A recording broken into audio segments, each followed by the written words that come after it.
Hello, everyone. Welcome to our meeting for April 2023.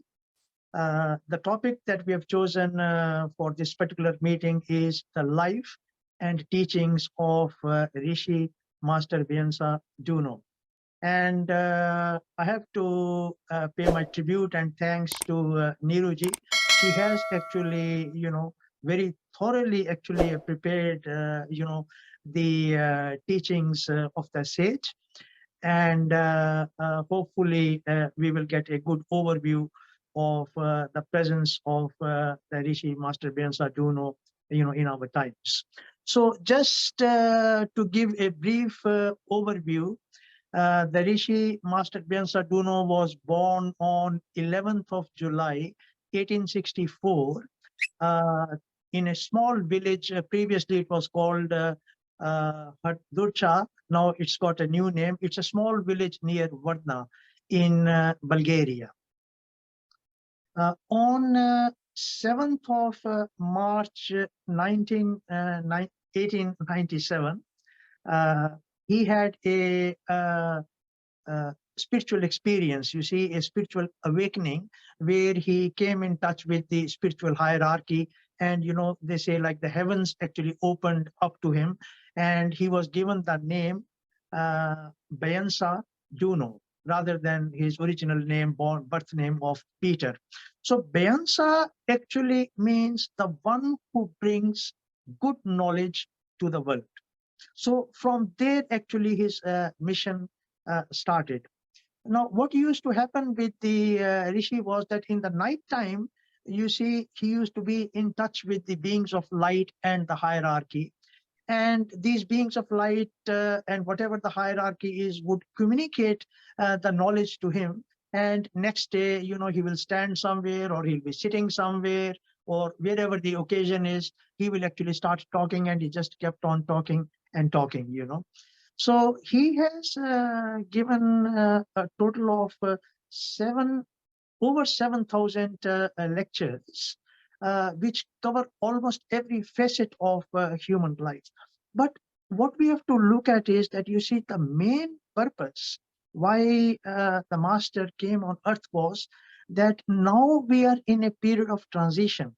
What the master had explained was that on 22nd of March 1914, you see, was a great day of celebration in the hierarchy, in the higher spiritual world, where a new epoch has actually already started. Now, this new epoch, which is actually sub-epoch, which is coming on earth as well, and we are in transition. And it is expected that within a period of 300 years from 1914, gradually the changes will take place.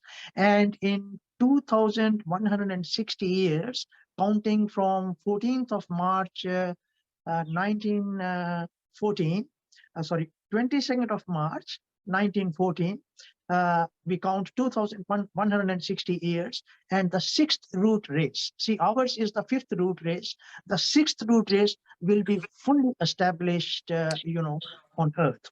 So each one of us must actually work with love, with wisdom, with truth, and we have to learn to become completely selfless. As the Rishi said, that those who have humility, who are meek at heart, who are actually humble and simple, they will be the ones who will find the entry into the sixth root race, and the others will go elsewhere, wherever to carry on with their evolution. Now, one point you must actually take into account, it does not matter, how well materially you are actually established here on earth at present. If you're extremely selfish, then there is very little room, for the gates of the sixth root race to be opened to such human beings. Because keep in mind that when you leave your physical form, every one of us is going to leave the physical form. We all become equal, meaning all of us are going to meet this so-called death. But after we leave the physical form, you see, whether we were poor or whether we were rich, how did we lead our life here on earth?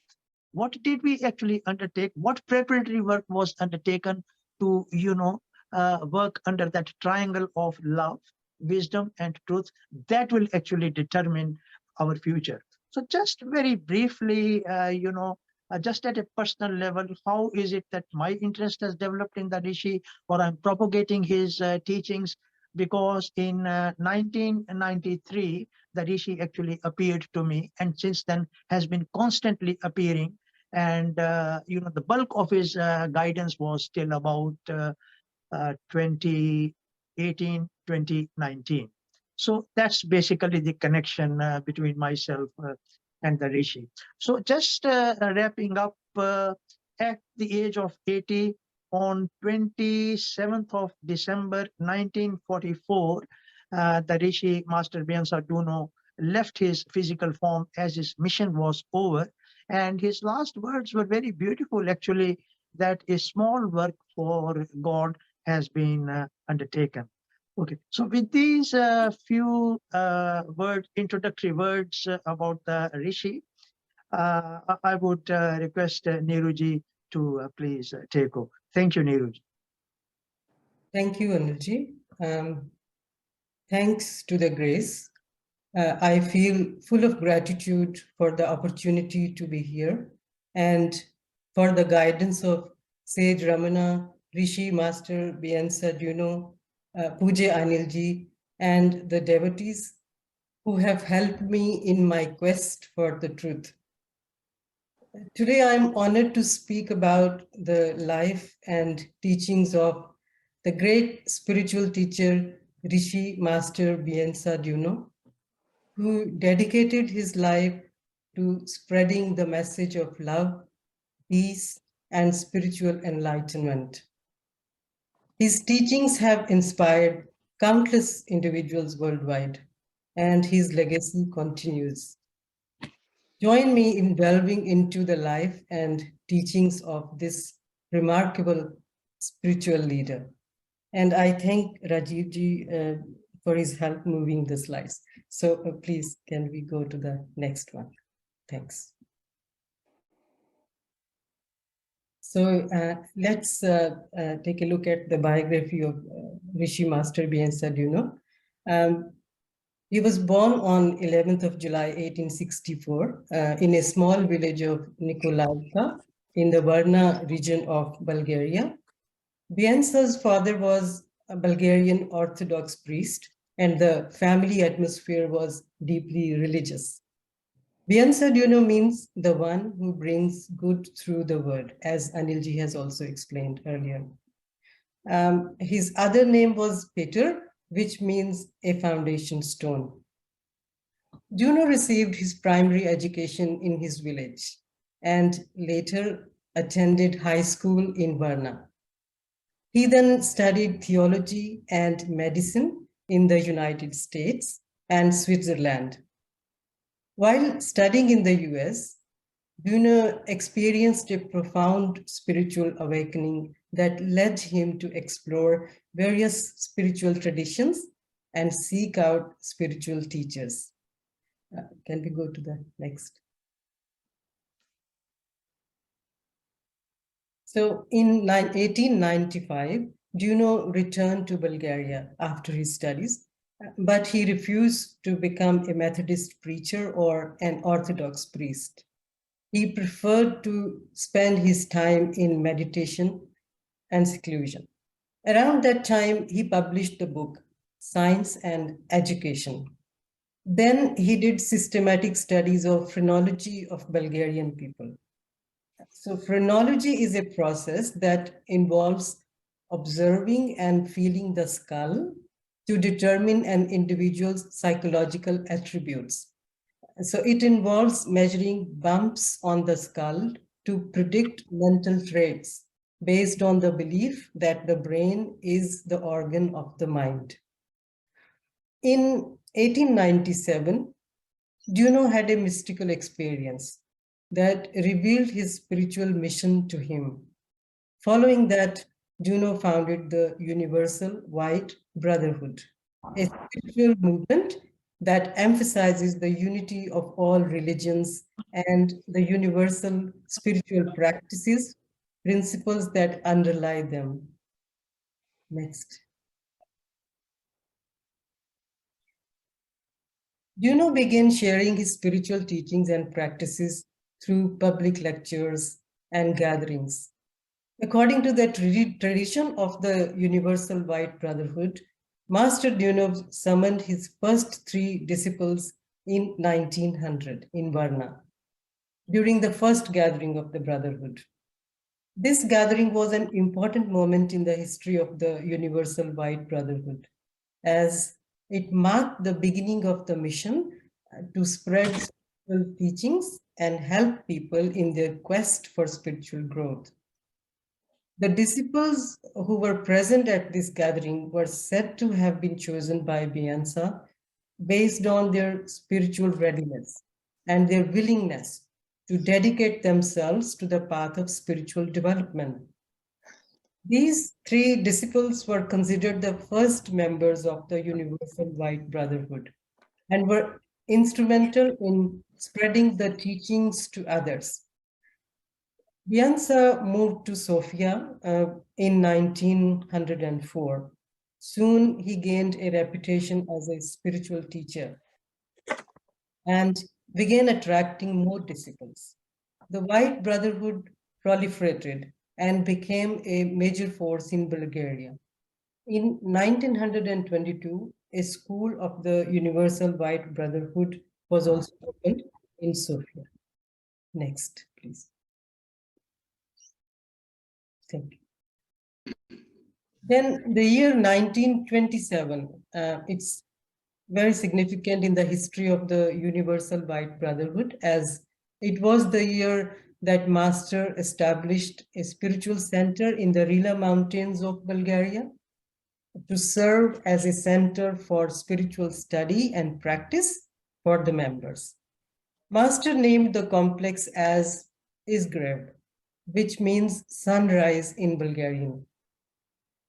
Then in 1930s, Douno's followers increased to nearly 40,000. Around that time, Douno developed penrhythmy.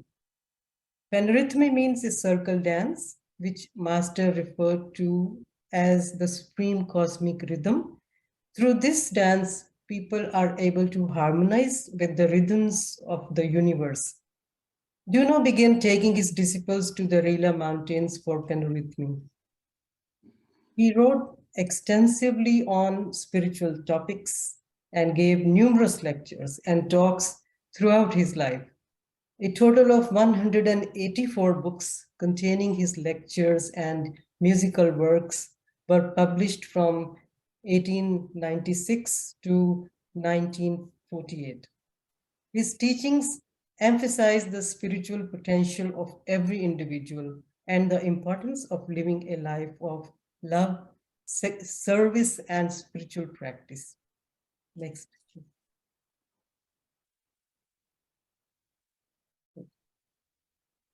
When Sofia was bombed during World War II, Master moved from Sofia to a nearby village, Marchaevo. He guided his disciples and spent the last years of his life there. His closest disciples took down his last words in shorthand, and later they compiled the book, The Wellspring of Good. So on the screen, on the left-hand side, you can see a picture of the title page of the book. And this book has been the basis of preparing this today's talk.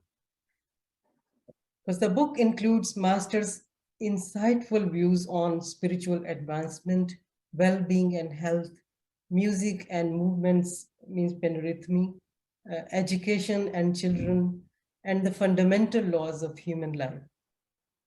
Beinsa Douno passed away on 27 December 1944 in Sofia.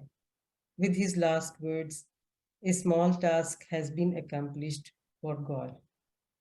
Master fulfilled this mission on earth in a 50-year period of activities, delivering more than 4,000, but Anilji said even more, so thousands of talks and lectures which apply to every aspect of human life, from personal growth and spiritual advancement to family life to social issues. His knowledge was wide-ranging, from sciences, arts, theology, philosophy, spirit, and matter, everything. Master came to uplift humanity with the gift of pure spiritual wisdom. His teachings continue to inspire and influence spiritual seekers around the world. Next. Master said, there are souls in the world who want to grow and live with awakened higher consciousness. It is for them that great masters come down to earth. They are also helped by all loving and enlightened beings who are working in the world. Clearly, we can see that Sage Ramana and Master Douno are not physically present at this moment, but they are navigating us on the path of truth through great souls like Anilji. Next, please. The core teaching of Master Douno is great omniscient cause. The great omniscient cause emerges and manifests through multiplicity. Why did God desire to create this world? That's what Beinsa asked his disciples one day. To manifest himself, Master said, everything comes from God. When disciples asked, where is God? He said, God is in the air. Through the air, God enters you and gives you life. God is in the water. He is in the light, in the stones, in the plants, in the animals, and is in the food, in the people. You abide in God. God reveals himself through the sun, through the fruit, but we don't comprehend him. He said, the day is meaningful only in so far as we can see God who is hidden within nature. God is the one reality that can be experienced everywhere. It is a great thing to connect with this supreme intelligence. Master emphasized the importance of attuning oneself to the universal consciousness through meditation, prayer, and contemplation. He said that if we seek the knowledge of the truth, God provides inspiration and guidance to help our progress. Next.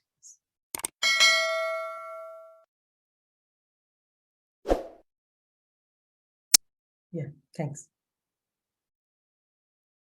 So in this slide, we take a look at the main principles of Universal White Brotherhood. So you see that on the left-hand side, we have the beliefs listed, and then on the right-hand side, the practices.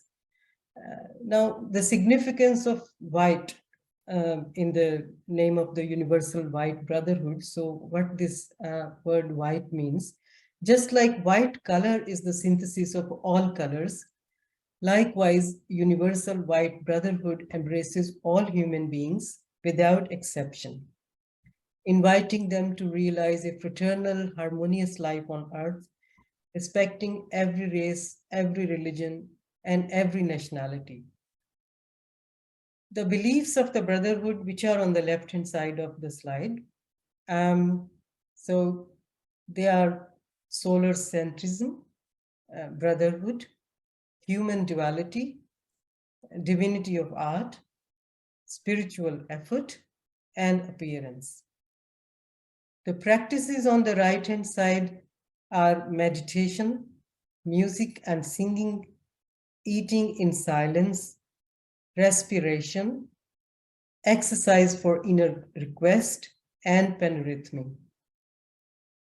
The Universal White Brotherhood emphasizes a pure and ethical life, and the followers strive to cultivate virtues such as humility, kindness, and generosity, with spiritual development as the main goal. But given the time limitation, because today we have to also go through, because Master actually told a lot to the disciples. So today we cannot explain all these beliefs and practices thoroughly. But if any participant wants to discuss, we can take up after we cover the main parts of the topic today. So we move on to the next slide now to start with the teachings of the Rishi. So one of the practices, as we saw on the last slide, the last one was about panrhythmy, which is about the movements of the body to align with the cosmic rhythm. So Master taught that the movements of panrhythmy are based on sacred geometrical patterns. And you can see them on the title of the picture of the title of the book, which is given on the left side of this screen, that, there is big circles there. So inner circle and the outer circle and outer circle. So geometrical patterns. And he said that by performing these movements, individuals can connect more deeply with the divine and with the natural world. So he believed that panrhythmy can help to raise an individual's consciousness, promote spiritual growth, and contribute to the evolution of humanity as a whole. He also believed that panrhythmy has many physical benefits, including improving circulation, strengthening the muscles, and promoting flexibility and balance. Master taught that panrhythmy should be performed outdoors, in natural surroundings, and in the company of others. He believed that this would help to enhance the spiritual and energetic benefits of the practice and promote a sense of community and connection among the participants. So the book, you have seen that on the screen, that's written on panrhythmy by the master. And you can also see a picture of master practicing panrhythmy on the right-hand side. So now can we move to the next, please? I also tried to get this video, which is from the 2021, 19th August 2021. So this video is from this event where pilgrims from all over the world, they assembled in the Rila Mountains in Bulgaria, because Master told that 19th of August, it's a special day, it's the start of the year, and on that day, sun has special power. So these pilgrims, they are performing panrhythmy around the time of the sunrise in the Rila Mountains, seeking the spiritual power, that consciousness, which Master told that panrhythmy is a great way to attract them.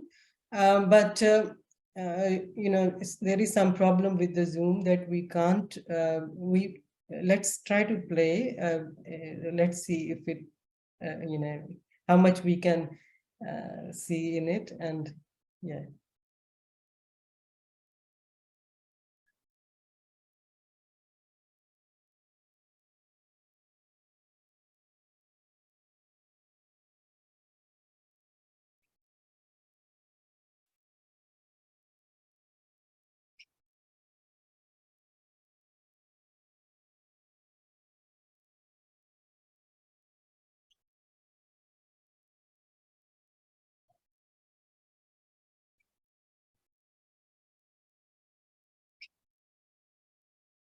Yeah, I think, Rajiv ji, now we can move on to the next slide, because, yeah, so as we have seen that we couldn't hear the sound in that video, but that's a great video. And I actually got that from yahoo.com. So if you would like to see this video, you can get it there. Okay, so let's start talking about the main teachings, which are all available in the book, The Wellspring of Good. So in that, the core teachings are given through these laws. These are 12 laws. You see that 6 given on the left side and 6 given on the right side. So as we move on to the next slides, we'll cover each of these laws one by one. So we move to the next. So the first law, the law of love. This law emphasizes the importance of love as the fundamental principle of the universe. According to Master, love is not an emotion, that arises and then ends. It is a state. It's like a permanent state. Someone is in a state of love. Douno taught that love was the source of all creation, and that it was through love that individuals could connect with the divine. Then he said, you love yourself. To love yourself means to love God within yourself, means all individuals have that supreme consciousness within them. So they must love themselves, because that is also one way they can love God. To serve yourself means to work on yourself, that you may develop the image of God within yourself. To love yourself means not to tolerate any bad thoughts, feelings, or deeds. Means not to harm yourself or develop bad habits, because that supreme consciousness is within you. Master said, people of today live with the delusion of awaiting love from others. Open your hearts to God for his love, and then people will love you. When people love you, it indicates that you love God. When you love people, it indicates that you are receptive to God's love. So that's how he was trying to, like build up a cycle of love. So to cultivate love, practice forgiveness, compassion, and kindness. Let go of anger, resentment, and judgment. Approach others with open heart and a spirit of generosity. So that's how, just in a few words, I can put, but this principle is, it's so much more than these words. But, looking into the time constraint, we are just able to cover a little bit on every law today. So can we now move to the next, please? So the next law, the law of fulfillment of God's will. So what do we mean by God's will? God's will is expressed through the natural order of things. So that's what in cosmos, in universe, there is a natural order of things, and he says that's by God's will, how it is happening. So individuals should strive to align their actions and thoughts with the higher spiritual principles of truth, love, and wisdom. This requires a deep understanding of the spiritual principles and a constant effort to cultivate one's inner qualities.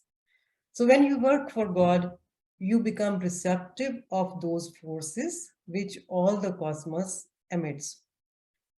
The law also highlights that every individual has a unique purpose, and fulfilling this purpose is the key to personal fulfillment and spiritual growth. So with this, can we move to the next law, please? Next slide. Thank you. The next law, the law of the love of the one. So this, the one in this means God. So how God loves his creation, his manifestation. Master said, God loves all equally. So when a hardship comes, that does not mean that God's love is absent. Each hardship, he said, is a trial that one needs to endure.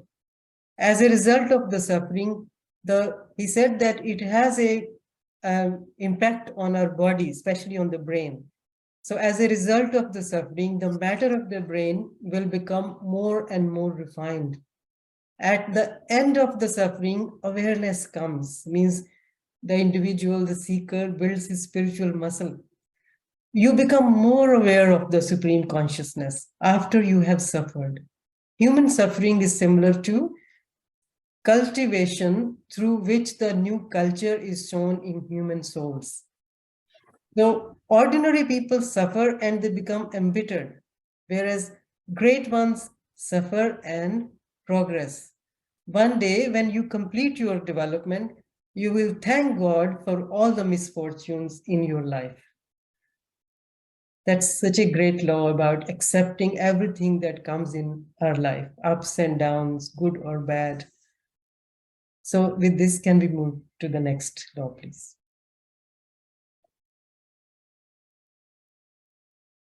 The next law is the law of cause and effect. This law emphasizes the principle of karma, or the idea that individuals, what they reap, that's what they sow. Douno taught that individuals were responsible for their own actions and that they would ultimately be held accountable for their choices and behavior.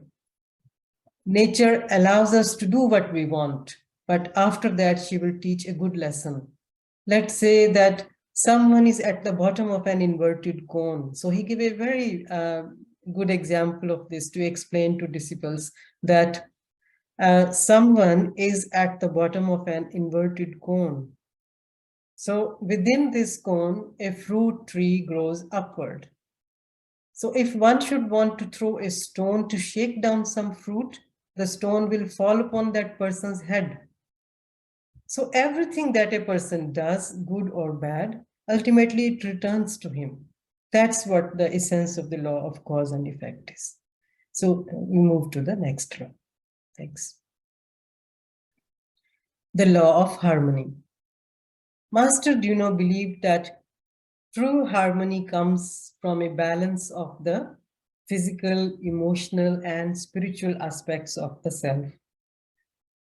So he recommended healthy diet because he saw physical aspect as a part of the total harmony. So healthy diet for the body, movement and exercise, rest and relaxation, emotional well-being. Now he comes to the emotional part of it. So emotional well-being and spiritual practice such as meditation and prayer to attain true harmony, like a holistic harmony. Master also recommended that seekers approach these practices with gratitude. For example, taking a look at the healthy diet. So Master said, so you eat good food, and he recommended what kinds of foods are better for our spiritual growth, total harmony. But he said that you eat food with gratitude. So that's what he recommended for every part of the practice towards total harmony. So with mindfulness and with devotion. So with this, we move to the next one. And also as a part of the seeking total harmony, Master recommended that music has a great role to play towards this goal. Master himself was a great musician and composer. He composed many spiritual songs and he played them for the disciples on his violin. So you can see Master's picture playing his violin on the screen. He believed that music had a powerful influence on emotions and could be used to create a state of harmony and balance within the individual. He saw music as a means of connecting with the divine and aligning oneself with the universal forces of love and harmony. Now we take a moment to listen to one song that Master composed. The title of this song is Early Morning. The song is played by a choir in Canada. The duration of this song is about 2 minutes. Let's play the song. Thanks.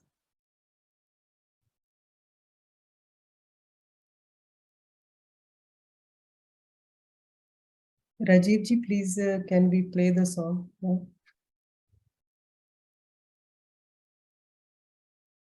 Thank you.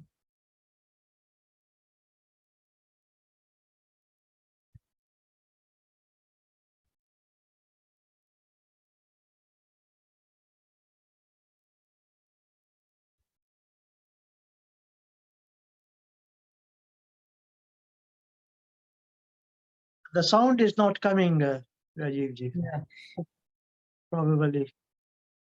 Just move on then. It's actually, it needs to go to the beginning of the song. Right now, I can see it is actually all, because we were playing it, before the start of the satsang. So if you can take it to the beginning, and then we. Do you want me to play it again? Because we didn't hear anything, so we can. Okay, let's try once again. Yeah.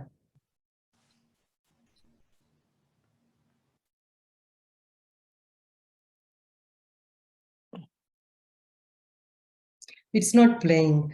So that's okay. Let's just move on. So it seems, you know, in a Zoom setting, sometimes we are not able to do it as we want. But anyway, it is such a beautiful, even though I don't understand the language, but it is such a melody, and, you know, it just makes you close your eyes and just dissolve yourself into the early morning, you know, atmosphere. So, yeah, so we move to the next slide with this. So it's the next law, the law of rhythm.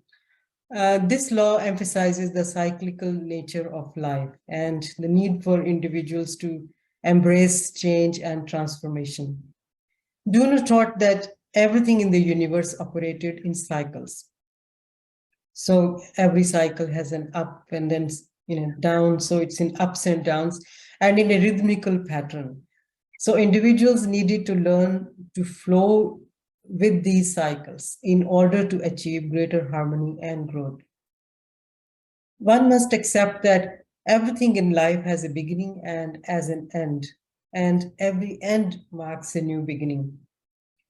Everything in life is interconnected as well, and one's actions and thoughts can have a ripple effect on the surrounding world. So Master recommended that to apply the law of rhythm, one should practice mindfulness, stay present in the moment, and remain open and receptive to the change. So let's go to the next law. The law of evolution.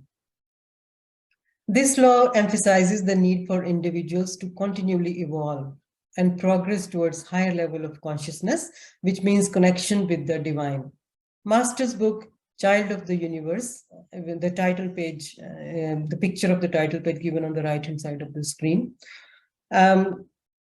explains the law of evolution, that every human is a divine being with the potential to realize their spiritual nature and attain enlightenment.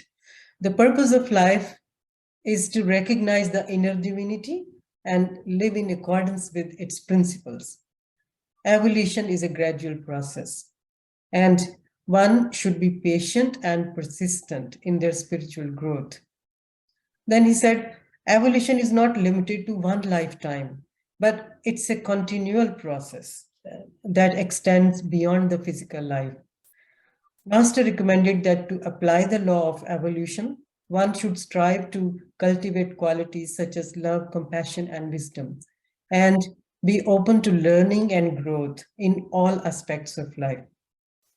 We go to next law now. Actually, it's the same law, but just to share that there is Master's books all with this main, you know, the theme, evolution. So Master wrote another book titled The Second Coming, which is also shown on the screen. He writes the second coming of Christ is a spiritual transformation that occurs within each individual. The divine consciousness that remains hidden for a while within each individual, it awakens one day. So he said that a bright age is coming in which the idea of a united human family will come true. However, he said the spiritual transformation of humanity will be a gradual process, just like in the Child of the Universe, you know, the same ideas. So gradual process, people will unnoticeably be passing through inner transformation. So one day they will find that they will find themselves in a new stage of existence, which will feel like as if a caterpillar has become a butterfly. Moreover, the awakening is a cosmic event. So it's not just only one individual awakening, and it has nothing to do with the other entities. He said that it's a cosmic event. So it contributes to the evolution of consciousness, which is happening at a global scale at present. So we move to the next slide. So Master mentioned about an event, the Great Global Quake. He said that Earth has gone through major changes in the past, and now it's time for another change. There will be major perturbations which will transform the Earth completely. The world has almost completed the circle of its development, and it's about to be liquidated.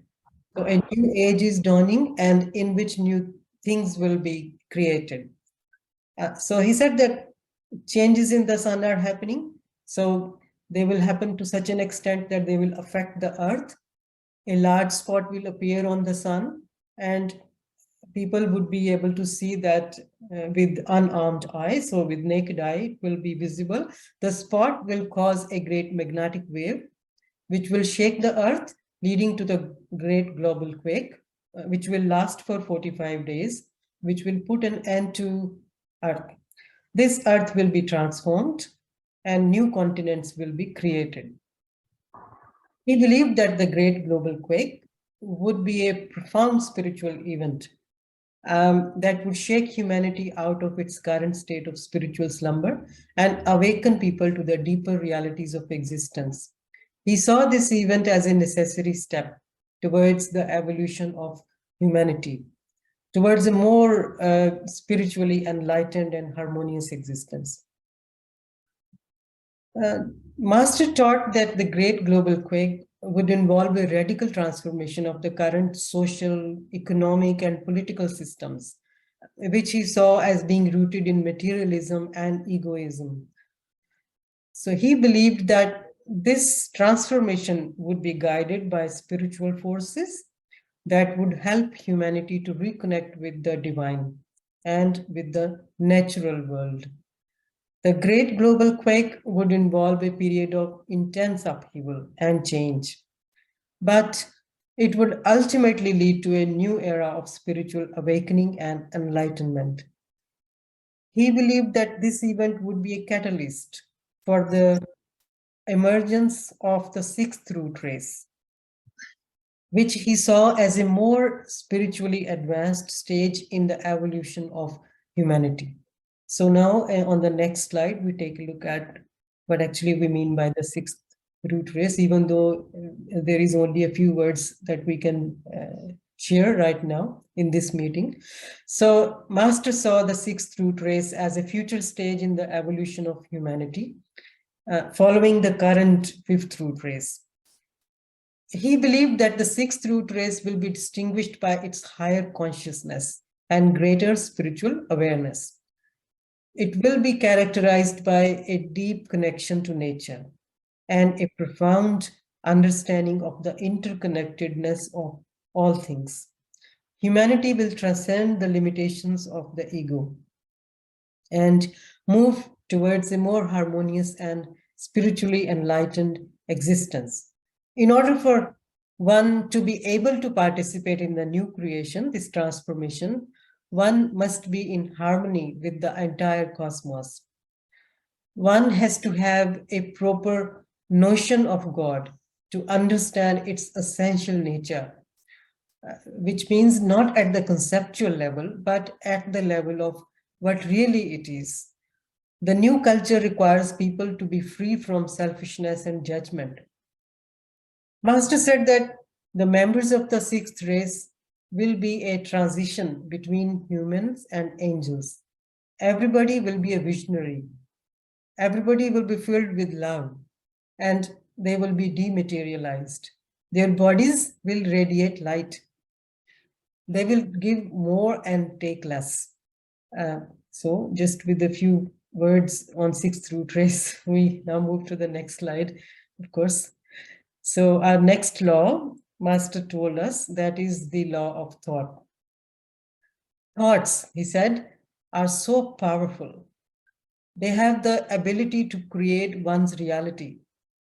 So one should strive to cultivate positive and constructive thoughts to manifest a positive and fulfilling life. The law of thought teaches that everything in the universe is created by thought. And one's thoughts can influence not only their own reality, but also the reality of those who are around them. One's thoughts are influenced by their beliefs. So what we believe, our thoughts arise from that. Our attitudes, our perceptions, and these can be changed through intentional and consistent effort. So what he said, negative and destructive thoughts can lead to suffering. So one should strive to eliminate these thoughts and replace them with positive ones. To apply the law of thought, one should practice self-awareness. So we should relate to our divine nature.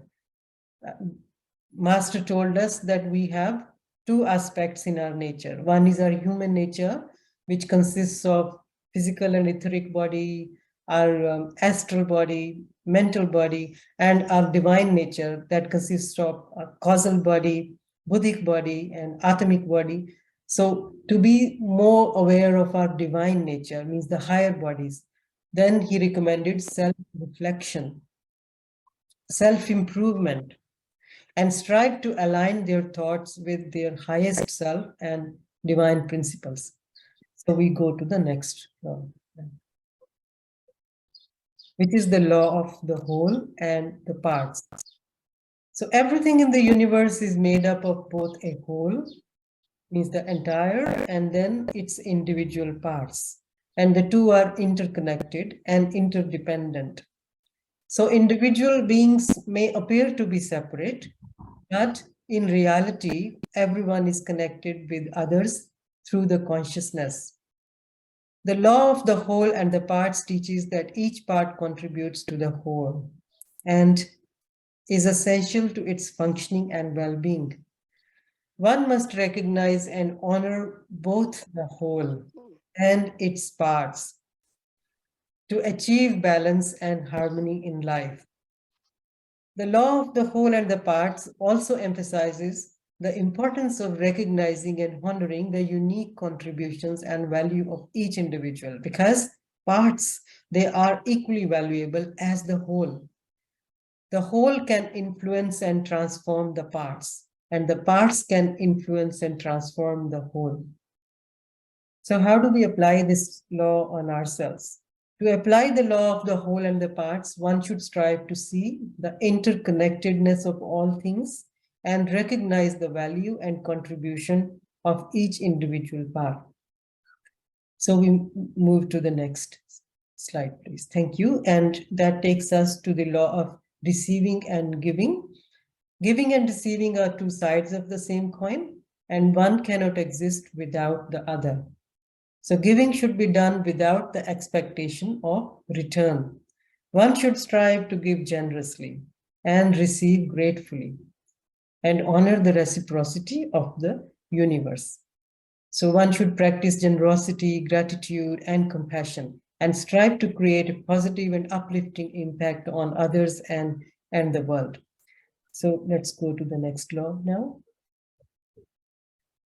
The next law is the law of divine justice. This is about an individual integrity, ethics. Justice is a natural law, he said, and every action has consequences. So one's actions and thoughts can create either positive or negative consequences, which will eventually be returned to them. The law emphasizes forgiveness and compassion and the need to release negative emotions and beliefs to create positive change. Justice is not about punishment, but about learning and growth. The negative consequences can be an opportunity for spiritual evolution. So how do we apply this law on ourselves? One should strive to act with integrity and fairness and take personal responsibility of one's actions and thoughts. So let's move to the next law, the law of nutrition. So this is the last law.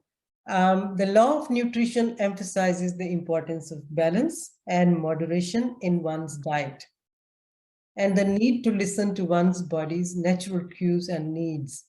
One should be mindful of the energy and intention that goes into the food they consume and strive to consume food that is prepared with love, gratitude, and positive intention. So the law also emphasizes the importance of respecting and honoring the natural cycles and rhythms of the earth and consuming foods that are in season and locally sourced. To apply this law, one should strive to consume a diet that is fresh, organic, whole, and balanced. and be mindful of the energy and intention that goes into the food they consume. So laws finish here. Overall, what we can absorb from these laws is that they emphasize the importance of love, harmony, balance, transformation, spiritual transformation, personal responsibility, and spiritual growth. These laws are designed to help individuals achieve greater understanding and connection with the divine within themselves and the world around them. We also have a look at something in addition to this. So on the next slide, we have a look at some more teachings that are given by. So one very important teaching Master gave is in regards to children and education. So he believed that children are important spiritual beings who possessed a unique connection with the divine. He emphasized the need for parents and educators to provide children with a nurturing and supportive environment that would help them to develop their spiritual potential. And Master also believed that education should focus on developing the whole person, including their physical, emotional, and spiritual well-being. He believed that children should be encouraged to develop their creativity, intuition, and imagination. And the education should be based on a foundation of love and respect for the individual. He also believed that the role of education was to help children discover their unique gifts and talents and to support them in fulfilling their potential. Master emphasized the importance of providing children with a holistic education, which included spiritual teachings, artistic expression, and a connection to the nature. He also believed that parents and educators have a responsibility to model positive values and behaviors for children, that children learn by example, he said, and that it is important to provide them with positive role models who embody the qualities of love, wisdom, and truth. So I think we have finished with the main teachings, and it's a time to thank everyone. So we just move to the next slide just to conclude. So such was the life of Master Beinsa Douno. So I would like to thank every one of you for your patience and for taking the time to come today and hear about the life and teachings of Master Beinsa Douno. I hope that the talk has inspired you to seek greater wisdom and inner peace in your lives. Rishiji has guided me in my Kundalini awakening process with meditation and helpful exercises through Anilji. My spiritual quest could not have progressed without their guidance and support.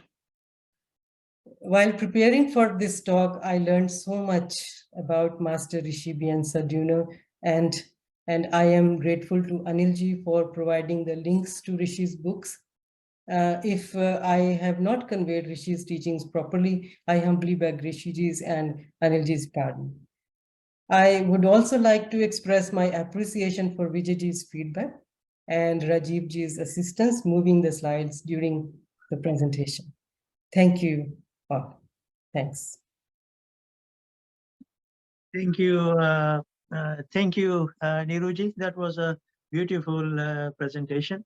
Hope that we have been able to introduce, the teachings of the Rishi to a much wider, community. Vijayji, would you like to please now take over? Hari Om, everyone. We'll just give a quick summary of the discussion, the talk, the presentation that Niruji so beautifully gave. Very well presented. The slides were methodical and done very professionally. And the teachings were summarized in a very beautiful format for people to understand.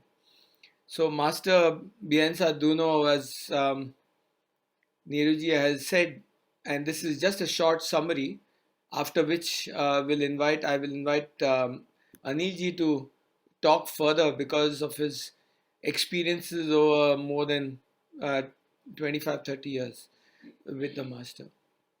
So the Master's main teachings and the crux of his teachings were love, service, and of course, spiritual practices for inner transformation into the growth of spiritual life, um, and to work for what God wants us to do. And that was summarized in his book, the last book, very well, which is called The Wellspring of Good. And that was his last work. And that included a lot of beliefs and practices which, if followed properly, would get one established on the path towards spiritual upliftment. Some of the items in that under the belief section was solar centrism, brotherhood, duality of human nature, divinity of art, which uh, was very evident in the master's work itself, spiritual effort, appearance, and harmony. The practices were meditation, music, singing, eating in silence, respiration, exercise, and pan-eurythmy. So pan-eurythmy is probably similar to a lot of other practices across the world where you have these motions that are created to be in sync with that cosmic consciousness in nature. And through the movement of the body, one syncs oneself and attunes oneself to that spiritual consciousness through certain movements in nature. So it's a beautiful form. We couldn't hear the sound, but we saw the motions in practice in that video that was presented, a short video. The main teachings that came across were integrity, compassion, empathy, and love. That one should have complete and total gratitude to God for all that has been given to us. And that expression of gratitude is in giving rather than taking. And understanding the nature of gratitude for sacrifice in life. Everything in life is a sacrifice. If one notices, anything and everything in life is a sacrifice for something else to grow. You plant a seed on the ground, the seed sacrifices itself to be a sapling. When the sapling grows, it sacrifices itself as a sapling to become a small tree, a small plant. That plant, when it grows, it sacrifices itself to become the tree. When the tree bears fruits, the tree sacrifices the fruits for the nutrition of others. Similarly, in everything in life, you have the water which evaporates, sacrifices itself and evaporates and becomes what we know as clouds in the sky. And the clouds in turn sacrifice themselves to pour water in the form of rain on earth. Everything and anything in life is a sacrifice to grow. Every day in our own bodies, we find that cells are dying every second, every minute. And those cells that die, they sacrifice themselves for the growth of new cells. And that is why one sees that humans themselves, from being a child to what is the present form of a human being, when the person grows, is all about sacrifice to be able to grow. Similarly, whatever negativities, what we consider as bad or hurdles or difficulties come in life, one has to see that as a means to grow,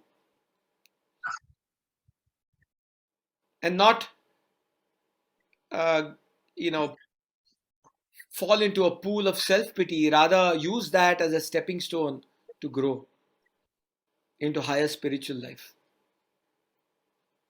Strength of mind and education, which the master very clearly taught, was that education has to be very strong. It has to be holistic in its learning experience. And one has to have love, respect, with proper wisdom, keeping truth at all points as one of the highest goals. That is the crux, and that is the summary, in short, of the master's teachings. And with that, I would request Anilji, with all his vast experience of the guidance of the master,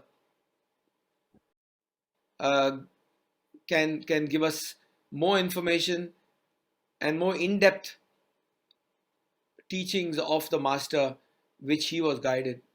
So Anilji, would request you to please come forward. Yeah. Thank you, Vijayji.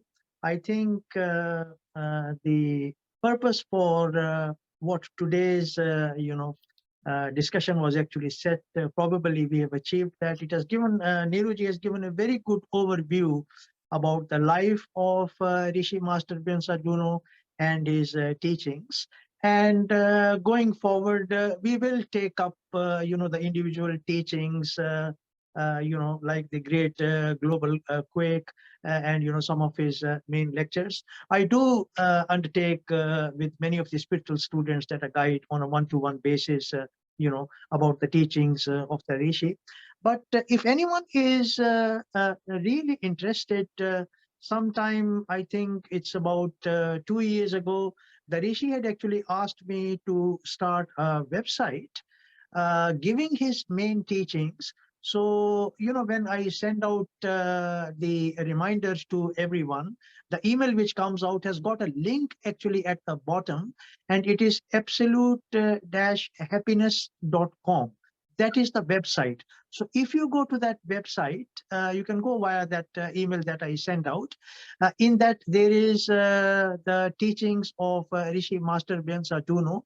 So all these books are actually available there, and you can download them for free and actually read, and in that, the wellspring of good, the second coming, the child lives within us. All these books are actually there, along with, and Penurithmi is also there, and there are links to various videos where one can actually learn about that Penurithmi. It's actually quite simple. It's not difficult at all, and step by step one can learn these. So I think that just as some closing remarks on this is that Rishi Master Beinsa Douno had come from a very high hierarchy. Like he has said, that he is beyond space and time, and what we see is only his physical form. And you see beings like Rishi Master Beinsa Douno, Sage Ramana, Rudolf Steiner. We are taking up his teachings next month by John Peter. You see, all these, what you find is come at a certain time, because this is the time for transition. We are leaving the fifth culture and moving on to the sixth culture. So when one is established in the reality, realizing the presence of consciousness and everything actually being consciousness only, then one really becomes a true instrument in the hands of what Rishi Master Beinsa Douno calls as God to carry out that work while still being an image. So with those words, I'll bring this spiritual get together to a close. I think we can stop the recording, Rajiv ji.